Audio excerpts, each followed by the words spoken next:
केंद्र सरकार व राज्य सरकारच्या अनेक योजना आदिवासी लोकांसाठी असतात. या योजनांवर काही मंडळी अनेकदा डल्ला मारतात आणि त्याचा लाभ प्रत्यक्षात आदिवासी लोकांना मिळत नाही. अशी काही प्रकरणं सामाजिक कार्यकर्ते तानाजी तांबे यांनी उकरून काढली. काहींवर गुन्हे दाखल झाले, काहींवर ती प्रोसेस चालू आहे. यातून कोणाचीही सुटका होणार नाही अशा प्रकारची भूमिका तानाजी तांबे यांची राहिलेली आहे. आता तानाजी तांबे यांनी जे आदिवासी विकास प्रकल्प घोडेगावचं कार्यालय आहे, या ठिकाणून आदिवासी जनतेला ज्या योजना असतात त्याचा थेट लाभ शेतकऱ्यांना न झाल्यामुळे म्हणजे आदिवासी जनतेला असं एक प्रकरण उघडून काढलेलं आहे आणि संबंधित व्यक्तीवर गुन्हा दाखल करण्यात आलेला आहे. ते प्रकरण नेमकं अपडेट सध्याचं काय आहे? कारण यापूर्वी आपण त्याची बातमी केली होती.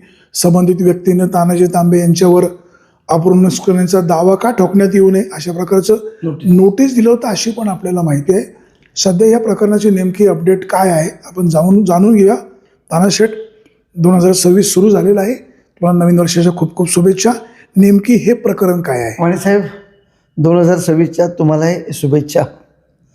वाणीसाहेब, महाराष्ट्र शासनाने केंद्र शासनाने अनुसूचित जमातीच्या शेतकऱ्यांना शेडनेटचा लाभ व्हावा म्हणून ही केंद्र शासनाने महाराष्ट्र शासनाने राबवलेली शेतकऱ्यांची स्कीम आदिवासी शेतकऱ्यांसाठी की हा शेडनेट आदिवासी शेतकऱ्यांच्या जमिनीमध्ये शेडनेटचा वापर केला तर येणारी पिकं, फळं, उत्पन्न चांगल्या प्रकारे येईल म्हणून शासनाने प्रत्येक लाभार्थ्याला 2 लाख रुपयाचा निधी हा मंजूर केला होता.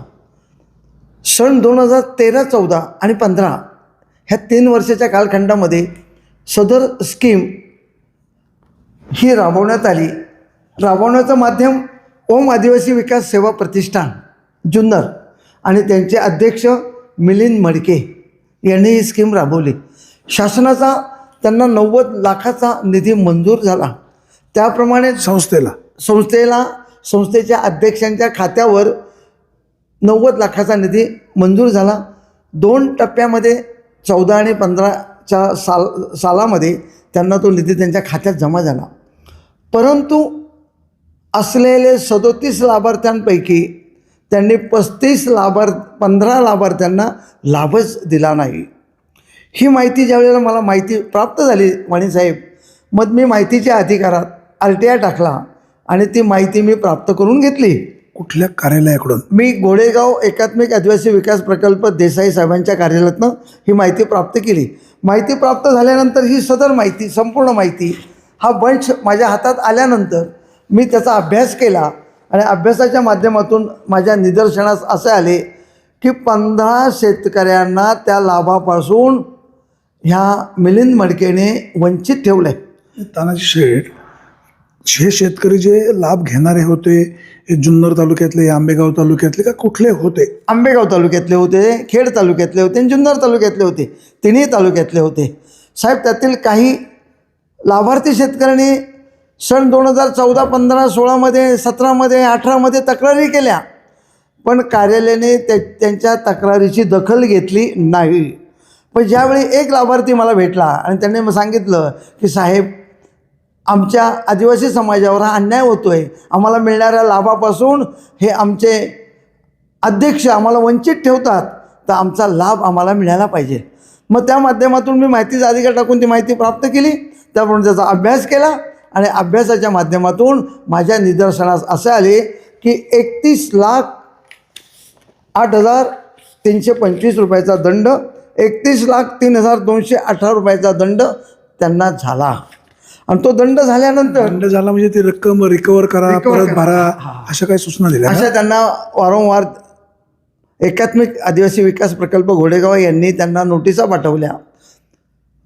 18ला पाठवल्या, 19ला पाठवल्या, 20ला पाठवल्या, 21ला पाठवल्या, 22ला पाठवल्या, 23ला पाठवल्या, 24ला पाठवल्या, 25ला पाठवल्या. पण सदरच्या ओम आदिवासी विकास प्रकल्पाचे संस्थेचे अध्यक्ष मिलिंद मडके यांनी त्याला केराची टोपली दाखवली. साहेब, काही त्यांना रिस्पॉन्स दिला नाही. ज्यावेळेला मी ह्या प्रकरणात हात घातला आणि ह्या प्रकरणाच्या मागील 6 महिन्यापासून लागलो साहेब. लागल्यानंतर मी त्याचा एवढा पाठपुरावा केला की जर एकात्मिक आदिवासी विकास प्रकल्पाच्या अधिकाऱ्यांनी पोलीस स्टेशनला जाऊन तक्रार दाखल केली, सगळे एव्हिडन्स सादर केले, मग गुन्हा का दाखल होत नाही? मग मी खेडचे DYSP साहेबांना भेटलो, गोडेगावचे API पवार साहेबांना एक भेटलो. मिनिट थांबवतो. घोडेगावचं जे आदिवासी एकात्मिक विकास प्रकल्प जे कार्यालय आहे, त्यांनी पोलीस स्टेशनला पत्र किती तारखेला दिलं संबंधित व्यक्तीवर गुन्हा दाखल करण्यासंदर्भात?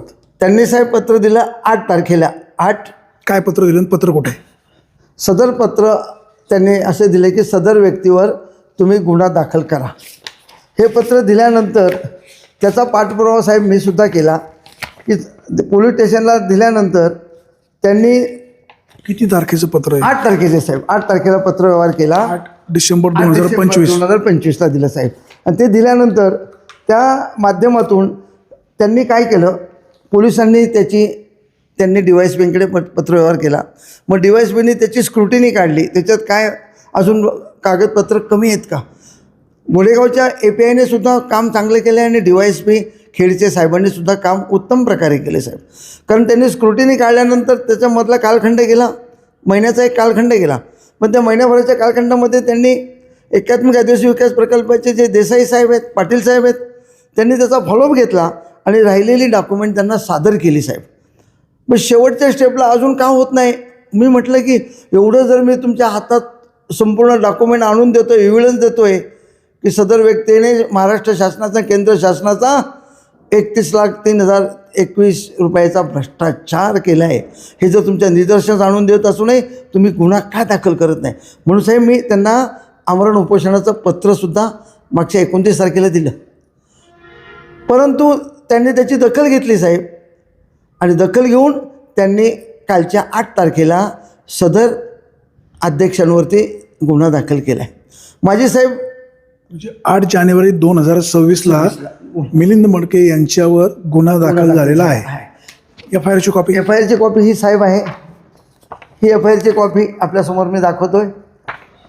कलम लागले साहेब सेक्शन अंडर कलम BNS 171 अंतर्गत 420 आणि 406 भारतीय दंड संहिता 1860, 420 भारतीय दंड संहिता 1860, 406 ही 2 कलमं लागली साहेब की महाराष्ट्र शासनाची यांनी केलेली आर्थिक फसवणूक. त्यांना काय पोलिसांनी अटक वगैरे केली? आता ही प्रक्रिया साहेब, आता त्यांचं काम आहे. भ्रष्टाचार बाहेर काढण्याचं काम मी केलं आहे. आता पोलीस यंत्रणेने त्या सदर व्यक्तीला अटक करणं, कोर्टात हजर करणं आणि शासनाची आर्थिक केलेली फसवणूक आणि आदिवासी लाभार्थ्यांची केलेली फसवणूक, त्याला अटक होणं कर्मप्राप्ती आहे. साहेब माझी तर विनंती अशी आहे, मी एकात्मिक आदिवासी विकास प्रकल्पाच्या देसाई साहेबांना विनंती करणार आहे की साहेब 10 वर्षे होऊन गेलेत. 10 वर्षे त्याने 31,03,021 रुपये भरले नाहीत, तर त्याच्यावर तुम्ही दंड पेनल्टी लावा. जर वाणीसाहेब दंड आणि पेनल्टी 10 वर्षाची लावली तर ती रक्कम होते 60,000. 60 अधिक 31 लाख रुपये, 60 लाख अधिक 31 लाख. अशा अधिकाऱ्यांनी कारवाई केली नाही, टोलवाटोलवी केली, त्यांना बाय द्यायचा? नाही नाही नाही नाही, याच्यात बाय कोणालाच नाही साहेब. जर मी बाय दिला असता तर हा गुन्हा दाखल झाला नसता. नाही, माझं म्हणणं समजून घ्या. जर एवढे वर्ष झालेत त्यांच्यावर काही कारवाई केली नाही, फक्त नोटीस नोटीस नोटीस आणि नोटीस. मग ज्या अधिकाऱ्यांची जबाबदारी आहे शासनाच्या निधीचा योग्य विनियोग व्हावा, जर त्यांच्या लक्षामध्ये येतं आहे की शासनाच्या निधीचा इथं अपहार झाला आहे किंवा काही रक्कम संबंधित शेतकऱ्यांना मिळाली नाही, तर त्या संदर्भात त्यांनी ॲक्शन घ्यायला पाहिजे होती. त्यांची जबाबदारी नाही का? वाणीसाहेब, तुम्ही विचारलेला प्रश्न एकदम 100% सत्य आहे. कारण जर शासनाचेच अधिकारी भ्रष्टाचारी असतील, त्यांना पाठीशी घालत असेल, तर सर्वसामान्य नागरिक माहितीच्या अधिकारात माहिती विचारून त्याचा पाठपुरावा केला तर त्या अधिकाऱ्यांना त्याचं उत्तर द्यावंच लागतं.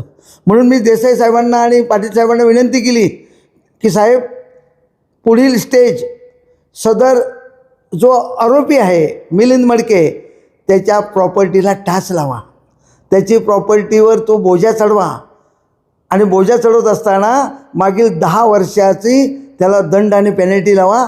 म्हणजे 60 लाख 10 वर्षाची होतील अधिक 31 लाख असे 91 लाखाची त्यांच्याकडनं वसुली करा.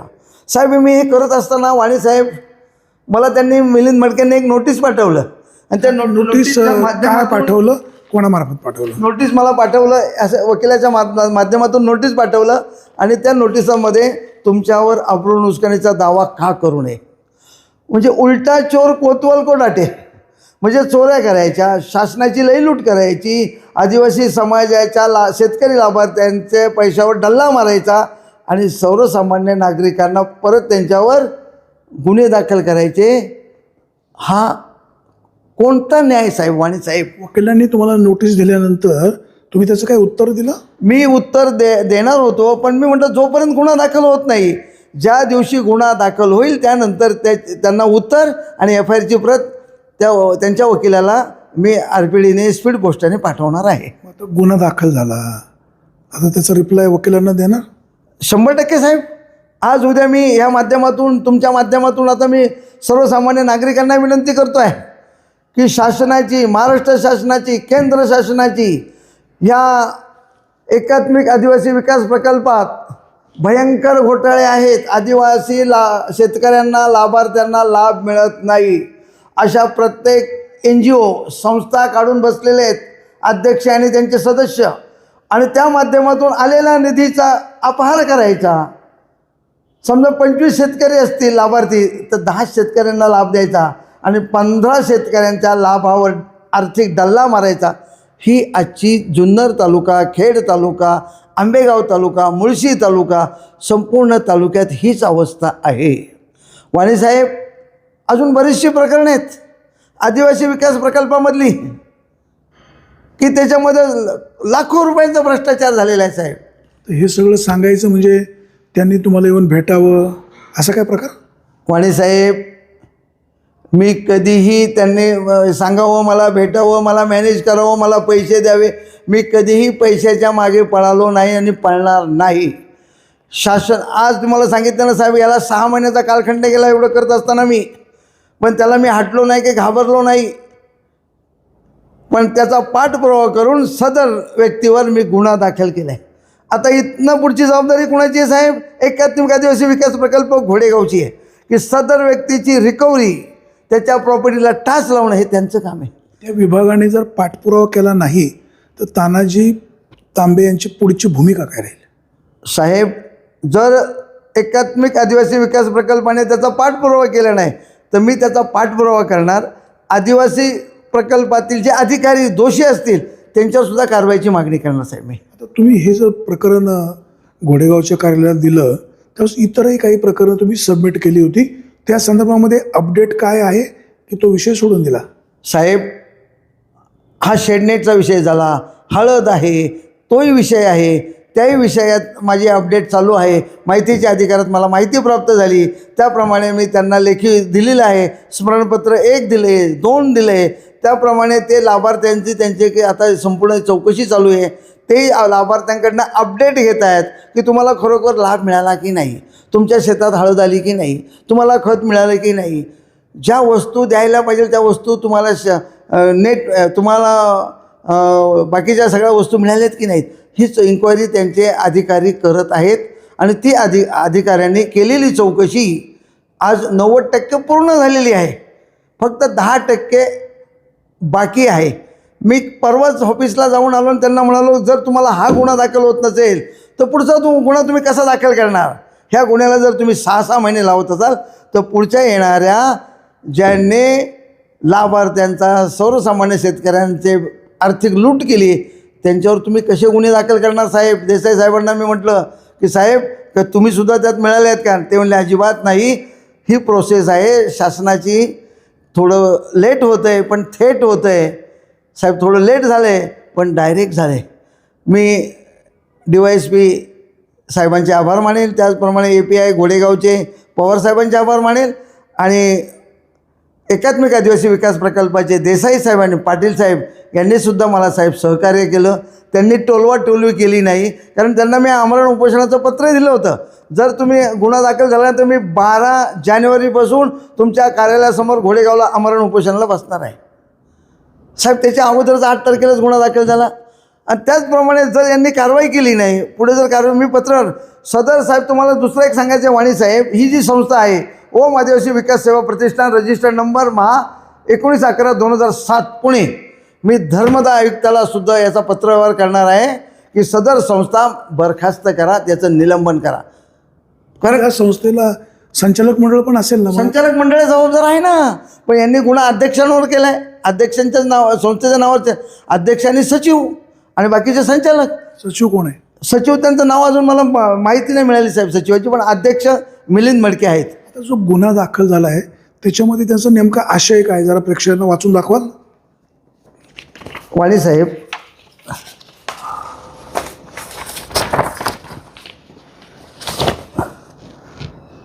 माझे नाव संदीप अप्पाजी पाटील, वय 44 वर्ष, धंदा नोकरी सहाय्यक प्रकल्प अधिकारी, नवीन प्रशासकीय इमारत, घोडेगाव, तालुका आंबेगाव, जिल्हा पुणे. समक्ष घोडेगाव पोलीस ठाण्यात हजर राहून सरकारतर्फे फिर्याद जबाब देतो की मी वरील ठिकाणी सुमारे 2 वर्षापासून सहाय्यक प्रकल्प अधिकारी म्हणून नेमणूक आहे. आमचे प्रकल्प अधिकारी कार्यालयातर्फे अनुसूचित जमातीच्या विविध प्रकल्पाच्या योजना शासनामार्फत राबवण्यात येत असून त्या योजना वेगवेगळ्या संस्थांना मार्फत राबवण्यात येतात. सन 2013-14 मध्ये आमच्या कार्यालयामार्फत शासन निर्णय आदिवासी विकास विभाग. एक मिनिट, मी तुम्हाला थांबवतो. हे त्यांनी दिलेलं पत्र आहे. हो, पोलिसांनी गुन्हा काय दाखल केलाय? हां, गुन्हा दाखल केला साहेब. आता हे शेवटचं तुम्हाला मी इथे वाचून दाखवतो. तरी दिनांक 22/6/2015 रोजीपासून ते 12/9/2022 रोजीपर्यंत ओम आदिवासी विकास सेवा प्रतिष्ठान लाईफ केअर लॅबच्या समोर रविवार पेठ जुन्नर, जिल्हा पुणे या संस्थेचे अध्यक्ष मिलिंद नामदेव मडके, राहणार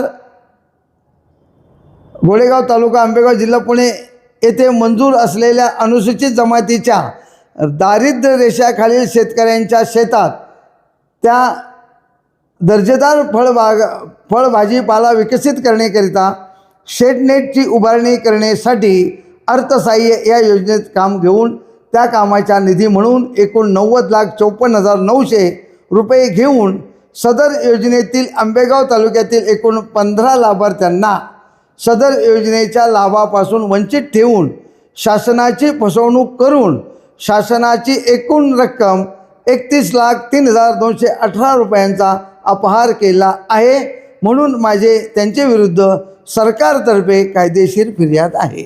असा त्यांचा पाटील यांचा पोलीस स्टेशनला जबाब आहे आणि लेखी त्यांनी दिलेला आहे. मी जुन्नर तालुक्यातील जे गौण खनिज याचं उत्खनन करतात आणि तहसील कार्यालयात त्याची रॉयल्टी भरतात, त्याही व्यक्तींकडनं असे बरेचसे काही लोक आहेत की त्याचे हप्ते घेतात आणि त्यांना जाणून बुजून त्रास देतात. बिचारे घाबरतात. गौण खनिजाचा व्यवसाय करणारे ते रॉयल्टी भरतात शासनाला आणि हे त्याच्यावर जे दलाल टपलेले डोळा ठेवून आहेत तेही त्यांच्याकडनं हप्ते घेतात. मी त्यांना विनंती करतो ह्या माध्यमातून की तुम्ही त्या दलालांना, त्या एजंटला घाबरायचं नाही. तुम्ही जर शासनाची रॉयल्टी भरत असाल, मातीची भरत असाल, मुरमाची भरत असाल, वाळूची भरत असाल तर तुम्ही राजरोजपणे तुमचा व्यवसाय करा. पण त्या दलालांना, त्या एजंट लोकांना तुम्ही कोणत्याही प्रकारचं कमिशन किंवा हप्ता देणं बंद करा, ही माझी तुम्हाला विनंती राहील. त्याचप्रमाणे महसूलमधील काही तलाठी, मंडलाधिकारी यांना हे एजंट लोक फोन करून सांगतात की ते गौण खनिज चाललं आहे, असं चाललं आहे. पण मंडलाधिकारी किंवा तलाठी त्याचा कुठलाही विचार न करता डायरेक्ट स्पॉटवर जातात. काही नाही या सदर व्यक्तीने महसूल भरलेला आहे, त्याची रॉयल्टी भरलेली आहे, याची चौकशी करत नाही आणि सदर थर्ड पर्सन ज्यावेळी फोन करतो आणि त्यांना सांगतो की तुम्ही त्या स्पॉटवर जा, तर त्याच्या आदेशाचं पालन तलाठी आणि मंडलाधिकारी करतात. तर माझ्या जुन्नर तालुक्यातील सर्व तलाट्यांना, मंडलाधिकाऱ्यांना विनंती आहे की असे चोर, भामटे, लबाड जे दलाल एजंट आहेत त्यांच्या आहारी जाऊ नका. त्यांच्या फोनवर तुम्ही कोणत्याही प्रकारची कारवाई करू नका. समक्ष जा, त्यांनी रॉयल्टी भरलेली नाही ती तपासा, त्यानंतर आपण कायदेशीर कारवाई करा. तानाजी शेठ, एक मुद्दा राहतो. अनेक वेळेला हे जे मुरुम लोक काढतात 100-200 ब्रास रॉयल्टी भरतात, 5-50 ब्रासची भरतात. ही शासनाची फसवणूक किंवा संबंधित कर्मचारी यांची भागीदारी असं वाटत नाही? वाणीसाहेब, काही डोंगर भागामध्ये सपाटीकरणाची कामं चालली आहेत. मातीचं उत्खनन आहे, मुरुमाचं आहे. ते मुरुम आता अंदाज नसतो की मुरुम इथून 50 ब्रास निघेल की 70 ब्रास निघेल, पण त्याची रॉयल्टी ते 50 ब्रासची भरतात आणि तिथून मुरुम 20-70 ब्रास निघतो. तुम्ही त्यांची बाजू घेताय किंवा मी त्यांचा बाजू विरोध मी घेत करतो हा नाहीये. प्रश्न नाही, परंतु अनेक वेळेला जे व्यावसायिक आहेत जमीन लेवल करताना किंवा काही ठिकाणचा मुरुम पण वापरतात, रॉयल्टी कमी ब्रासची भरतात आणि प्रत्यक्षात जास्त ब्रास मुरुमची विक्री होते. मग असं असेल तर महसूल विभागाने त्यांची चौकशी करून कारवाई करावी. जरूर साहेब, कारवाई करावी, पण ज्या शेतकऱ्याला अंदाज नसतो की आपण आता ह्या जमिनीमध्ये आपण सपाटीकरण करतोय, मुरुम काढतोय, किती ब्रास निघेल, तो अंदाजे 50, 100, 100, 150 ब्रासचा पैसे भरतो साहेब. नंतर खड्डे मोजल्यावर जर ते जास्त ब्रास भरले तर पैसे भरले भरतात ना पाहिजे. ते साहेब, त्याचा दंडही भरतात, पेनल्टी भरतात साहेब. असा एकही नाही की असं करत नाहीत, पण जनरली आज शेतकऱ्यांच्या माध्यमातून माती काढली जाते, मुरुम काढला जातो, तो जमीन सपाटीकरण लेवललाच काढला जातो साहेब. आणि त्या माध्यमातून सर्वसामान्य शेतकऱ्यांचं म्हणत नाही, परंतु अनेक वेळेला काही व्यावसायिक मंडळी ज्या ठिकाणून मुरम काढतात ना, तर त्याचे कमी ब्रासचा रॉयल्टी भरतात आणि जास्त ब्रास काढतात.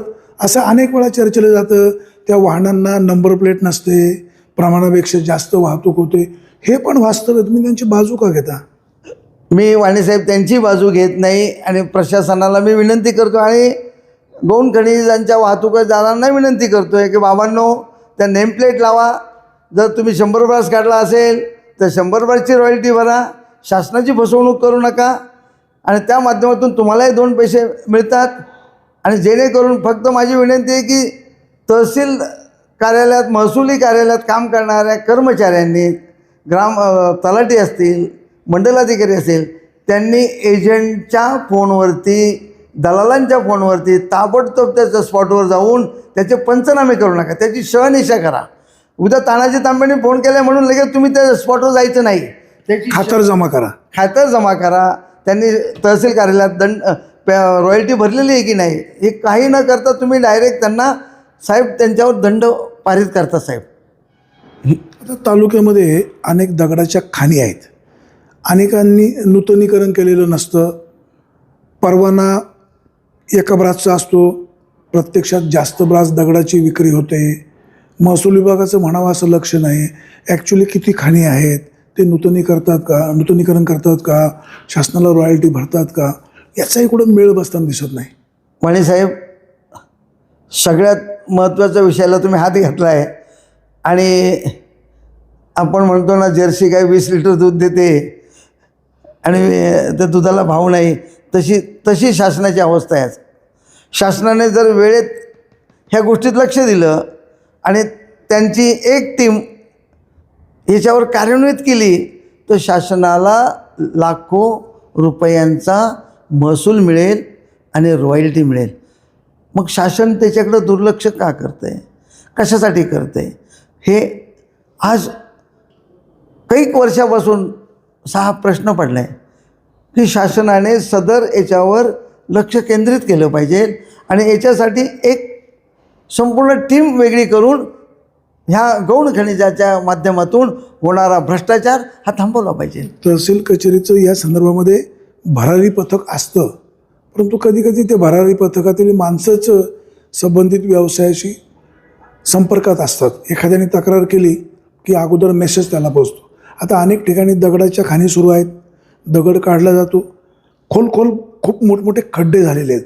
ते खड्डे बुजवायला पाहिजेत, नाही पाहिजेत, उद्या एखादा अपघात झाला तर नेमकी तरतूद काय आहे, महसूल विभाग कधी सांगत पण नाही. आता माझी महसूल विभागाला विनंती आहे की आपण जर सदर प्रकरणात गौण खनिजाच्या उत्खननच्या संदर्भात जर आपण जातीने महसूल विभागाने लक्ष घातलं तर महाराष्ट्र शासनाला लाखो रुपयांचा महसूल प्राप्त होईल.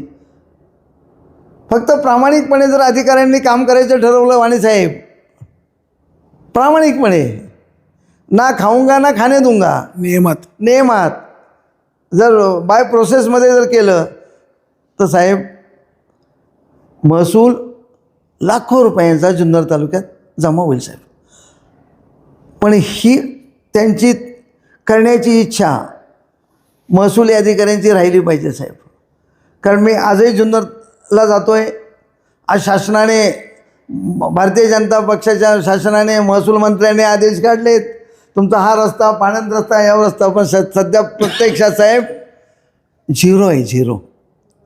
कारण त्या तलाट्यांना, त्या मंडलाधिकाऱ्याला त्यांच्या कार्यालयात एवढी कामं असतात साहेब, त्यांना रस्त्यावर, त्या पाणंद रस्त्यावर जायला सुद्धा वेळ मिळत नाही. ग्रामपंचायतच्या स्तरावर त्याच्या काही समिती गठीत करण्यात आल्यात ना साहेब? मला एक तुम्ही सर्वे करा, आपण तालुक्यात दोघे फिरू आणि कुठल्या गावात किती रस्ते झालेत, शासनाने नवीन JR काढलेत आणि त्याप्रमाणे आणि किती कार्यान्वित केलेत, एवढं तुम्ही दाखवा मला साहेब. लोक फेऱ्या मारतात हो साहेब, नाही होत साहेब. निर्णय प्रलंबित पडले साहेब रस्त्याचे. लोकप्रतिनिधी जागृत नाहीत. आता मी लोकप्रतिनिधीवर काय बोलणार साहेब? जर आपण सर्वसामान्य नागरिक जागरूक राहिला तर लोक, आपण त्यांना निवडून देतो, ते जनसेवक आहे, त्यांना आपल्या करातला पगार मिळतो, मानधन मिळतं. सगळं माने साहेब. आत्ताची कंडिशन तुम्ही या महाराष्ट्र देशाची बघताय, काय चाललंय. माणूस आज सकाळी इथे जर पाहिलं तर संध्याकाळी तिकडे जाते साहेब, अशी अवस्था ह्या महाराष्ट्राची झाली साहेब. त्यामुळं आता कोणाबद्दल वाईट बोलायचं? आपल्यालाच आपण दोष देतो आहे. आपणच म्हणतो आहे मी काहीतरी केलं पाहिजे, माझा काहीतरी याच्यात स्वार्थ नाही आहे, मी प्रामाणिकपणे काम केलं पाहिजे, याचं प्रत्येकाने जर ठरवलं तर साहेब तालुक्याचं नंदनवन व्हायला वेळ लागणार नाही. त्यामुळे मी लोकप्रतिनिधीबद्दल, आजी माझीबद्दल मी काही बोलणार नाही साहेब. कारण लोक म्हणणार तानाजी तांबे मॅनेज झाले. म्हणू दे ना साहेब, असेही म्हणतातच ना की जर त्यांच्याबद्दल मी जो वाईट बोललो काही तर काय म्हणणार त्यांचे कार्यकर्ते, यांना का आमचाच माणूस दिसतो का? म्हणून आपल्याला कोणाबद्दल टीका करायची नाही. आपण जे सामाजिक काम हाती घेतलं आहे, सर्वसामान्यांना, तळागाळातील लोकांना न्याय देण्याचं काम करायचं आणि शासनाची होणारी लयलूट ही थांबवायची आणि चाललेला भ्रष्टाचार कुठेतरी थांबला पाहिजे आणि शासनाच्या महसूलमध्ये भर पडली पाहिजे. हीच माझी विनंती साहेब. तानाजी तांबे यांनी हे प्रकरण जे उकरून काढलेलं आहे, म्हणजे ओम आदिवासी विकास सेवा प्रतिष्ठान या संस्थेने आदिवासी भागातील शेतकऱ्यांनी त्यांना या शासनाच्या ज्या योजना होत्या त्याचा प्रत्यक्षात लाभ सगळ्यांना झाला नाही. सुमारे 31 लाख समथिंग काही रकमेच्या योजना शेतकऱ्यांना पोचले नाही, शेडनेट दिलं नाही. या संदर्भात संबंधित विभागाने शेतकऱ्यांची माहिती घेऊन, समजून घेऊन याच्यामध्ये या रकमेचा अपहार झाला, चटिंग झालं, 420पणा झाला असं संबंधित विभागाचं म्हणणं आहे. घोडेगाव पोलीस स्टेशनला गुन्हा दाखल झालेला आहे. आता घोडेगाव पोलीस स्टेशन या संदर्भामध्ये योग्य प्रकारे तपास करून मिलिंद मळके दोषी असतील तर त्यांच्यावर निश्चित कारवाई करतील. मिलिंद मळके दोषी नसतील तर कर नाही त्याला डर कशाला. परंतु आपण अनेकदा म्हणतो धूर निघतो म्हणजे आग आहे. पोलिसांनी गुन्हा दाखल केला आहे, योग्य प्रकारे तपास करतील आणि आदिवासी भागातील जनतेच्या टाळूवरचं जर कोणी लोणी खात असेल तर त्यांच्यावर नियमात कारवाई करतील अशीच अपेक्षा. सुरेश वाणी, विघर टाइम्स, ओतूर.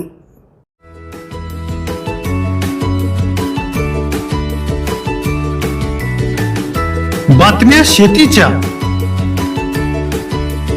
बातम्या मातीच्या, बातम्या अन्यायाच्या, गुन्हेगारीच्या,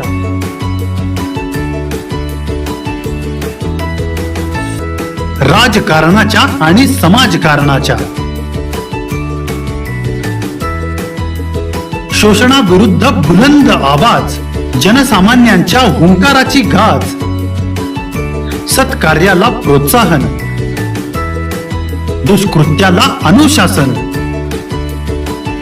निर्भीड, निस्पृह, सडेतोड, बेधडक आणि रोखटोक म्हणजेच विघ्नहर टाइम्स. शोध बातमीचा, ध्यास सत्याचा. आपलं चॅनल, आपली बातमी. सबस्क्राईब तर कराच, पण बेल आयकॉनवर क्लिक करायलाही विसरू नका.